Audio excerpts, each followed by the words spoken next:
6:18 now, a severe solar storm painted an array of northern lights last night across the country. Check out the stunning display in the skies. These photos courtesy of Nikki Rudd's family in Iowa. First Alert meteorologist Nate Morris is joining us now with an in-depth look. He joins us live from the News 10 NBC Sky Deck. Nate, any chance that we may be able to see the display here?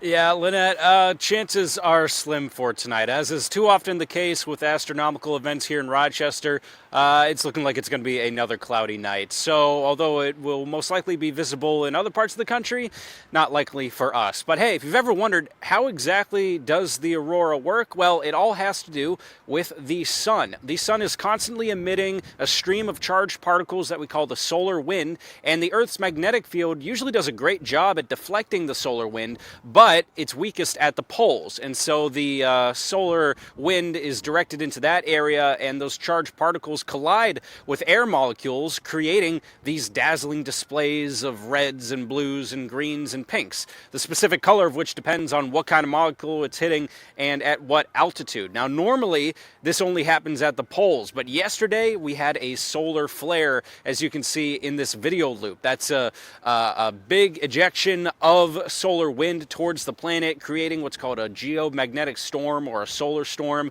These are categorized from G0 to G5, kind of like how we rank hurricanes. Last night was a G4, so certainly one of the stronger ones we've seen.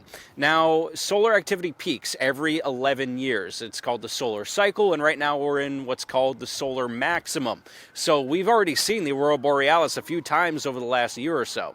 Believe it or not, it can actually cause issues with things like voltage control, satellites, GPS, but the good news is if you know it's coming, those issues are usually avoidable. Now, we do have the chance to see the aurora borealis again tonight, not extending as far south as last night, and unfortunately for us, yeah, it's going to be like 90% cloud cover. So unless you get incredibly lucky and for a few minutes you can peek through the clouds, you might be able to see it, but it's more likely than not that we're going to have to wait for our next chance. And I think there will be more chances going through the next few months, but whether or not we're going to have clouds remains to be seen. Let's hope for the best.